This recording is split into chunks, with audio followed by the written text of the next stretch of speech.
नचनिया ने से ओहो तहार लयदारी विकास भाई तुहार कथा प्रसंग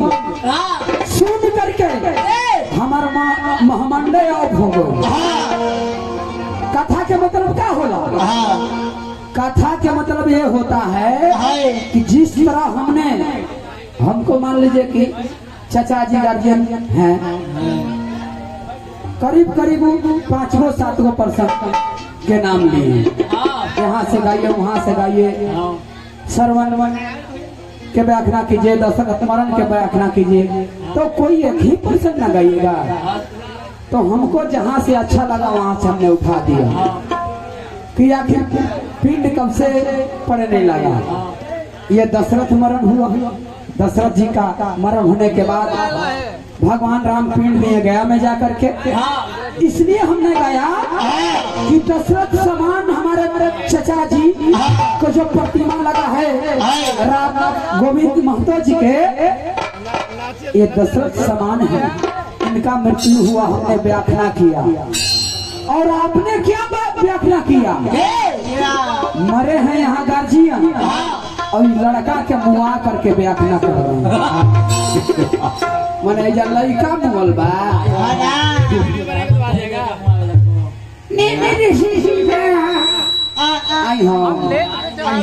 हम तूफान हैं और औरंगाबाद जिला के हैं, आप आरा जिला से आए हैं। अरे ठीक है, ठीक है। हम अभी कम बेसी के बारे में नहीं आपसे बताए हैं, हमने वर्णन किया है कि अभी हम लोग दोनों एक हैं। आप भाई हैं हमारे, हम भाई हैं तुम्हारे। बी से विकास और बी से भारती, इधर भी तूफान उधर भी तूफान। ये आरा जिला है तो ये औरंगाबाद जिला है, और से आरा और से औरंगाबाद। तो हमने तो ये नहीं कहा कि औरंगाबाद जिला छोटा है और आरा जिला बड़ा है, लेकिन जब चाहत रही तो तुहार मंडली लोग कर दे। काल से 4 गो और झलवहिया बढ़ा लो, कह दे का कि तू प्यास नहीं खा, तू तो भेड़ुआ बड़ा। और अब नहीं बोल रहे कि माता बहन का यहाँ पर आगमन हुआ है, हम ना उल्टा कहेंगे ना उल्टा काम करेंगे, है ना? अपने ना माइकवा में बोला था कुछ, अब माइकवा हटा के हम उहे ना, हम ऊ मार मरबाऊ ना कि मारी हगात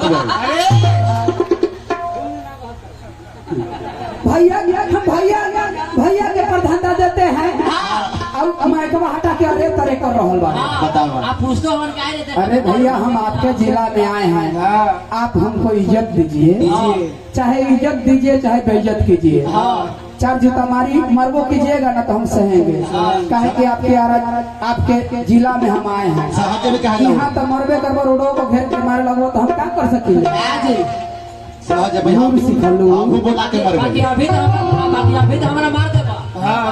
तू गाथा कहानी कहलो ना। अरे तोरा कही अरे वो बौरा लोग है, वो लोग को बोलने दो।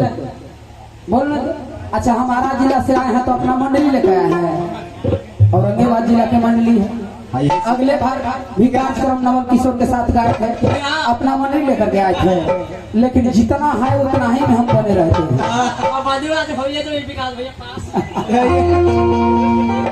लेकिन ये लोग हीरा है, अब आप लोग लेके आए हैं सरल खीरा। अच्छा तू धनौती जिला से चल के आये है हो, वो नहर पर बस है किशोर में।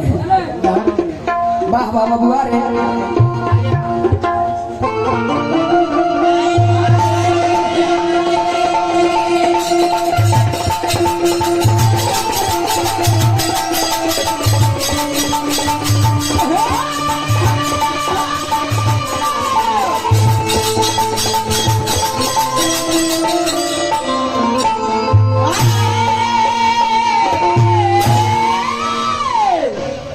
बने तो बना दो जनाब जन दुनिया के,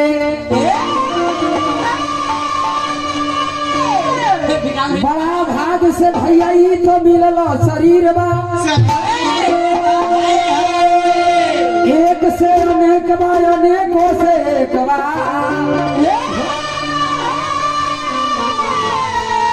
यही लागी लोग वा सभे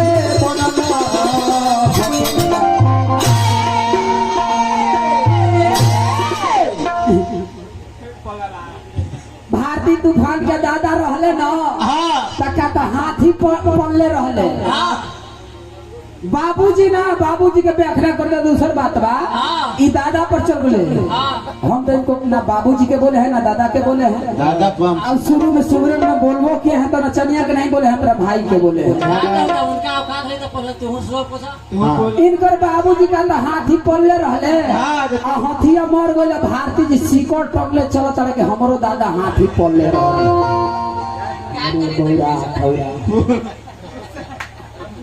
मान लीजिए तू कोसा कि पिता के समान हमारे गुरु शिव शंकर हुए और दादा के समान राधा किशुन हुए अरे बौरा ज्ञान सीखो ज्ञान मारो न कान अगर मंडलिया में कनवा पड़कावे लगे तुरंत ले कनवा पड़कावे लगे हमने गुरुजी के बताइए नाम तू बताइए था अपने बाप के बाप ना कहल जाए तोहार बाबूजी हमार बाबूजी तोहार मतारी हमार मतारी तोहार बहिन हमार बहिन तोहार भाई हमार भाई इनमें शिकायत करे के कौन बात बा अरे ज्ञानी बनो तो ज्ञान से लड़ो ज्ञानी बनो तो प्रसंग से लड़ो लय से लड़ो और लय छोड़ने बड़ा ना का गोला हुआ कीमत रो जान जा निकल जाई हो ये वाला तैयारी को के आइल बाटे हम जाना तानी कि एके लइया सब जगह गावला काहे खातिर करीब करीब 12-13 हजार व्यूअर चल गइल बा आई सोचत रहा कि अपना नाम के हम शाम सुनर बानी आज न जोड़ी होगी तो हर गीत के कितना भेवर जाता और हमार गीत के कितना भेवर जाई हम तोरा के खिलावत रहनी हम चाहत रही कि आगे ना बढ़ी तहरा के आगे बढ़ावल चाहते तू आगे बढ़ो अब पीछा ले हम चल सुने दो तो देखो एगो आध्यात्मिक गीत गईनी हम देखा आध्यात्मिक गीत क्या है तनी कव्वाली के भाव लागल बाबू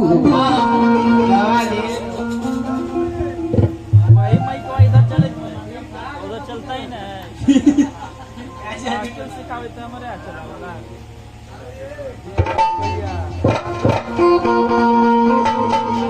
उनकर बतिया छोड़ करके हमार नचनिया गौरव होती है कहत लगे ओझा बड़ा डाइन बिया ई कहे के मोल नहीं खे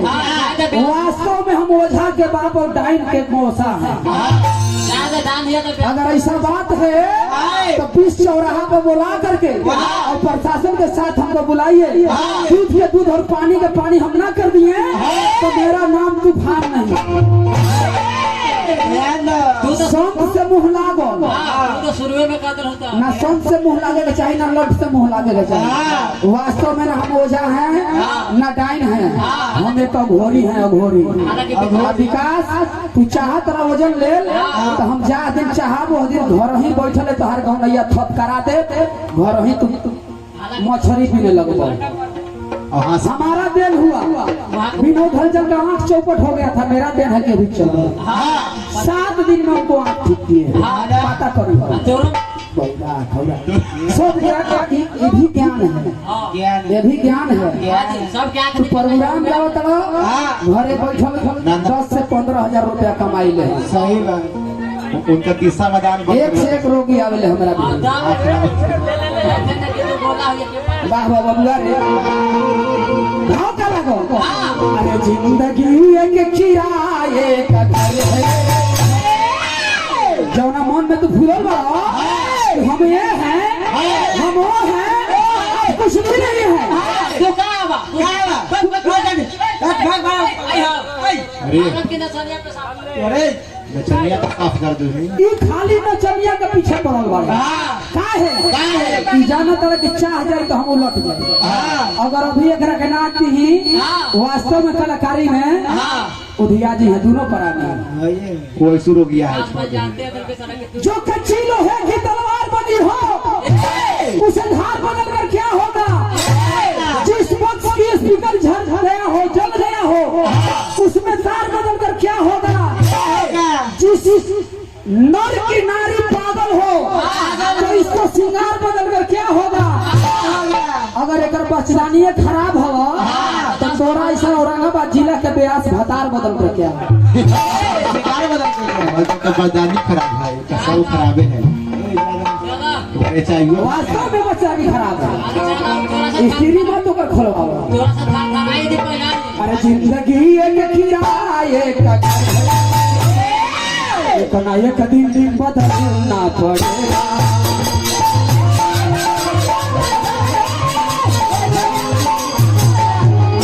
जिंदगी एक किराए का घर है। एक ना एक दिन बदलना पड़ेगा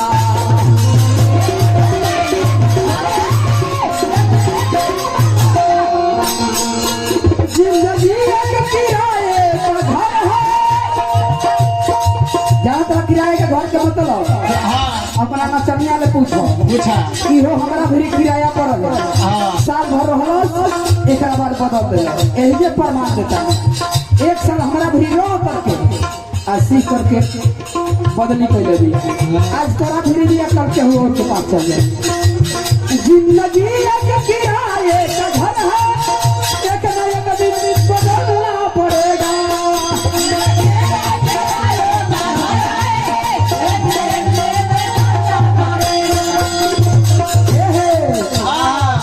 मौत जब तुमको आवाज देगी मौत जब तुमको आवाज देगी कहला ना कि हम चचो गईले चाचियो गईले हम जाई वही बतिया हमें लागल बा कि मौत जब तुमको आवाज देगी घर से बाहर निकलना पड़ेगा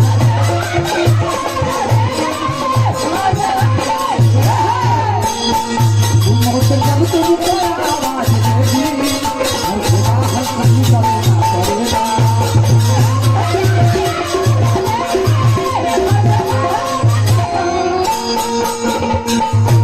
तेरा तेरा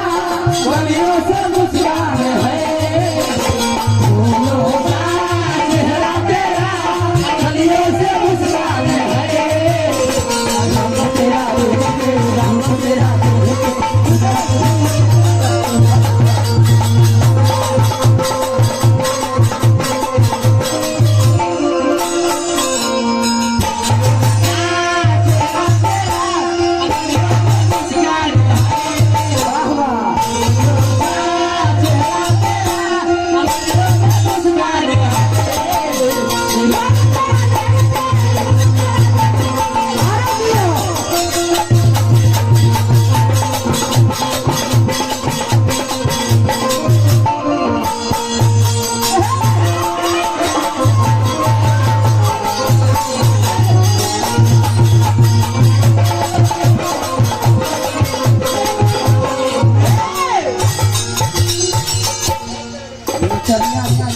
नचनिया के हम बांध बांधली माल आई हो जा लेकिन चल आई है जा तो हर नचनिया 10 गो रुपया दे दिया नहीं खाए खातिर तुम वो भाड़ा पर हो एगो खूंटा पर लौंडा नहीं खे बना आई नचनिया न भूलल बा ये घरे के वही भाड़ा पर ई घरे के हिया जब नचनिया संगे ऐसे ऐसे कमर पर रोल करत रहो हम चाहते ना कर सकिले ई बौराई है आपका देखो ना ये मेरा अपना है हम कुछ भी कर सकते हैं तो कुछ भी करे का मतलब कि प्लेटफार्म पे भी हम कुछ कर सकिले अपन मेहरारू हुई तो प्लेटफार्म पर जाके सुहाग रात बनावे लगी ये सब देख करके चलो जाला बताओ उनका बोला के एगो बूढ़ऊ काका के बोला के बियाह करा देले वो दिखाई उ बेचारे बैठ के ताली बजावत और कहीं बेटवा देखे तरते सोता अच्छा उधर लइकवा देखले होई तो का तहरा के कहत होई कि कौन खौराहा ब्याह से आ गई मारे मेरे चुटर फुला दे जौन चाचा समान आदमी का बियाह करावत ले जाके हमारे पदे हाँ ना समय काउंटर बंद हुआ ले बाटे 45 मिनट का समय मिलल बा 1 घंटा 15 मिनट गाए वो तो पागल है ये तू पागल और उठ जाए कि जब तुझसे खुशियां कब के साए में ढोना पड़ेगा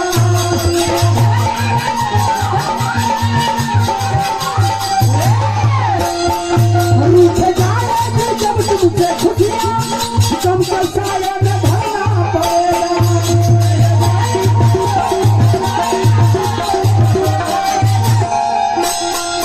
वक्त ऐसा भी आएगा एक दिन ऐसा समय आई जे बोलोरो से घूमत रहा कि हम तूफान ही बोलोरो से घूम रहा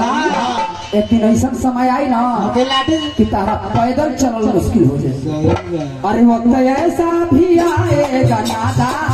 वक्त ऐसा भी आएगा नादा तुझको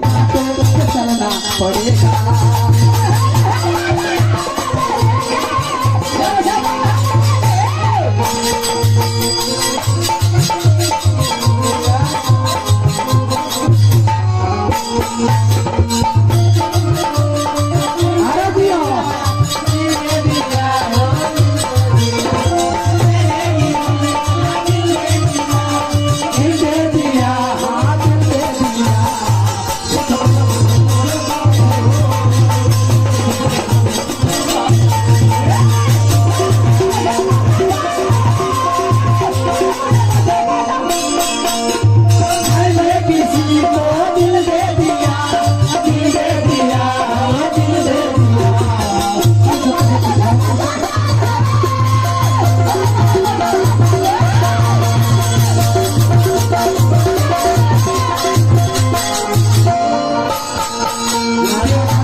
इतना मजबूर हो जाएगा तू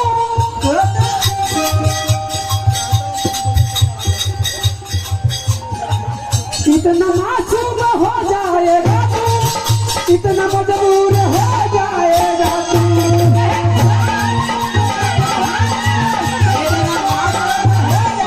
इतना मासूम हो जाएगा तू इतना मजबूर हो जाएगा तू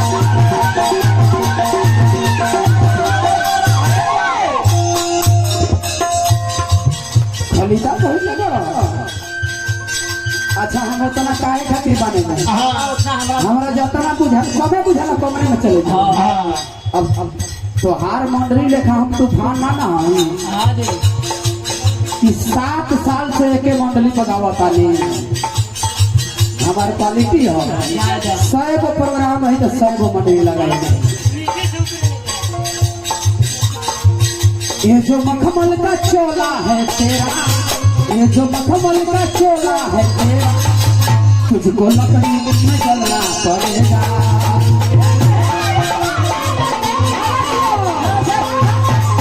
ये जो मखमल का चोला है तेरा तुझको लकड़ी में जलना पड़ेगा